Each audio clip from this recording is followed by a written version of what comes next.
Mise au point du secrétariat général de la SENCO sur les propos du vice-premier ministre Jean-Pierre Bemba à l'endroit de l'Église catholique en République démocratique du Congo. Le secrétariat général de la SENCO a suivi avec stupéfaction les propos ahurissants, discourtois et menaçants d'un ton martial du vice-premier ministre Jean-Pierre Bemba à l'endroit de l'Église catholique dans son interview à la radio Top Congo. Sans nous en cacher, ces propos belliqueux et truffés de contre-vérités nous ont paru peu honorables pour un homme d'État de son rang. Nous trouvons particulièrement indécent de parler des politiciens en robe. Pour rappel, parlant de l'Église catholique, le ministre des Transports et Voies de Communication a commencé par affirmer que le président de la République a accordé à chacun des 47 diocèses la faveur de bénéficier d'un montant de 1 million de dollars pour la contribution des œuvres caritatives et de développement. Une première dans l'histoire de notre pays, s'est-il exclamé. Ensuite, il s'est interrogé si les ouvrages financés ont été réellement réalisés, insinuant par le fait même que les fonds octroyés pourraient avoir pris une autre destination. Nous comprenons bien l'ironie cachée derrière une interrogation apparemment innocente. Nous déplorons cette sortie médiatique émaillée d'allusions, d'attaques et de procès d'intention contre l'Église catholique en République démocratique du Congo. Nous sommes affligés de constater que M. Bemba ne maîtrise pas les dossiers des projets financés par le Trésor public à la demande du chef de l'État. Au nom de la sagesse élémentaire, il aurait intérêt à s'informer davantage avant de prendre publiquement la parole. Revenons aux faits. La vérité est qu'il y a plus de 2 ans, à la demande personnelle et insistante du président de la République, conformément à la mise en application de l'accord cadre entre le Saint-Siège et la République démocratique du Congo sur les matières d'intérêt commun, le gouvernement de la RD Congo et l'Église catholique ont convenu de collaborer pour la mise en œuvre de projets sociaux et économiques à impact visible en faveur des populations locales à travers les 48 diocèses de la RD Congo. Sans jamais avoir été demanderesse, et surtout dans le souci de rendre service à la population, de bonne foi, l'Église s'est engagée. Auréolée de son expérience incontestable en matière de développement et des avantages de son omniprésence en territoire congolais, elle a accepté cette lourde charge en vue de contribuer au bien commun des Congolaises et des Congolais qui, comme on le sait, est souvent compromis à cause de la mauvaise gouvernance et de la corruption. Signalons toutefois que, pour des raisons pertinentes, largement compréhensibles, l'archidiocèse de Kinshasa s'est abstenu d'accéder au fonds. Dès le départ, le gouvernement congolais s'est engagé à mettre à la disposition des diocèses trimestriellement un fonds pour la mise en œuvre des projets retenus par chacun des 47 diocèses en RD Congo. Pour des raisons de trésorerie, il n'a malheureusement pas respecté l'échéance, mais il n'a pas renoncé aux engagements pris. À ce jour, plus de 2 ans après cet accord, seulement 2 tranches de 300 000 dollars ont été données, la première en 2022 et la deuxième en 2023, soit 600 000 $ par diocèse. Tous les diocèses se sont mis à l'œuvre. Certains ont même reçu la visite du conseiller principal du président de la République en charge des questions religieuses. De toute manière, un rapport en bonne et due forme des œuvres réalisées avec des images à l'appui a été remis à main propre au chef de l'État. Celui-ci n'a pas caché sa pleine satisfaction. Une copie de ces réalisations a été donnée aussi à Madame la Première ministre. Par souci de loyauté et de transparence, en collaboration avec la presse de la présidence de la République, le secrétariat général de la SENCO a réalisé une émission sur le travail accompli.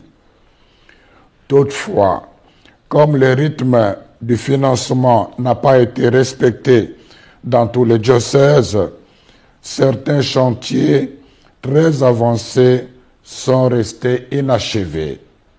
À ce jour, une autre tranche de 300 000 $ a été annoncée et permettra de continuer l'exécution des projets réalisés avec beaucoup de sacrifices en dépit d'énormes difficultés de transaction et de transport. Quant à nous, sans faux fuyant, nous sommes prêts à recevoir l'IGF pour vérifier toute la comptabilité. La SENCO avait dès le début prévenu les gestionnaires locaux de ces projets qu'elle ne couvrira personne en cas de malversation financière. Nous demandons au vice-premier ministre Jean-Pierre Bemba de rendre publiques les preuves de ces allégations de 1 million de $ mises à la disposition de chaque diocèse. En même temps, nous continuons d'attendre patiemment celle de la prétendue collaboration qu'il avait insinuée, sans foi aux yeux, de notre mission d'observation électorale avec les Russes pour pirater les serveurs de la CENI. Qui, dans ce pays, ne sait pas que l'Église catholique, sans l'aide de l'État congolais, dépense chaque année des fonds immenses pour réaliser les œuvres d'utilité publique comme les écoles, les hôpitaux, les routes, les ponts, les hommes de vieillards, les orphelinats, etc. Par ailleurs, nous avons apprécié que le vice-premier ministre, ministre des Transports et Voies de Communication, rappelle la mission des hommes de Dieu de rassembler tous les fils et filles de la RDC, de parler de la paix et de l'unité. La question fondamentale est celle de savoir comment lui et ses alliés ont-ils accueilli les multiples appels de la SENCO ces dernières années au respect des principes démocratiques et des droits de l'homme, à la transparence du processus électoral et à l'organisation des concertations des représentants des forces politiques et de la société civile afin de renforcer la cohésion nationale et d'affronter ensemble les défis sécuritaires. N'est-ce pas au nom de la même paix que la SENCO demande de ne réviser ni changer maladroitement et imprudemment la Constitution? C'est toujours au nom de la paix que la même Église catholique avait demandé au VPM Jean-Pierre Bemba de ne pas s'engager dans un conflit armé post-électoral. Conflit qui a fait plus de 200 morts, dont les enfants en uniforme en 2007 en pleine ville de Kinshasa. Où trouve-t-on la haine dans les messages de l'Église catholique? Nous réclamons les preuves tangibles. Aussi, faut-il rappeler qu'aimer quelqu'un ne signifie pas applaudir même ses erreurs. À cet égard, nous souhaitons ardemment que le vice-premier ministre Jean-Pierre Bemba se souvienne que l'Église qu'il vilipende avec dédain depuis un certain temps est la même dont il avait bénéficié de 2 précieuses visites pendant qu'il était en prison à La Haye. La vérité de l'histoire renseigne la sagesse, résiste à la frivolité du temps. La SENCO remercie les gouvernants, particulièrement le président de la République, d'avoir fait confiance à l'Église catholique en demandant au gouvernement de lui octroyer les moyens financiers lui permettant de réaliser les œuvres sociales à impact visible jusque dans le coin le plus reculé du pays.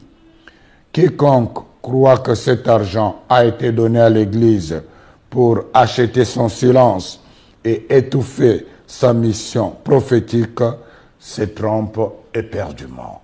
C'est le lieu de rappeler au ministre des Transports et Voies de Communication ces sages paroles de Confucius, à savoir, si l'homme a 2 oreilles et une bouche, c'est pour écouter 2 fois plus qu'il ne parle. Puisse le Seigneur bénir notre pays et son peuple. Je vous remercie. Mobutu n'a plus de légitimité d'être... Nous devons marcher à fond, même conclure des accords avec le diable pour refaire l'unité du Congo. Rien à faire. Et le Congo restera un et indivisible. Le peuple doit se mobiliser. Tout le monde s'est préparé pour confronter l'ennemi. Dans chaque village, les gens doivent prendre les armes, même les armes traditionnelles, les flèches, les lances et autres choses. L'essentiel est d'écraser l'ennemi. Parce que sinon, on va devenir l'esclave de ce petit messier de Hutu, de Tutsi plutôt. Mobutu n'a plus de légitimité d'être... Nous devons marcher à fond, même conclure des accords avec le diable pour refaire l'unité du Congo. Rien à faire. Et le Congo restera un et indivisible. Le peuple doit se mobiliser. Tout le monde s'est préparé pour confronter l'ennemi. Dans chaque village, les gens doivent prendre les armes, même les armes traditionnelles, les flèches, les lances et autres choses. L'essentiel est d'écraser l'ennemi. Parce que sinon, on va devenir l'esclave de ce petit messier de Hutu, de Tutsi plutôt.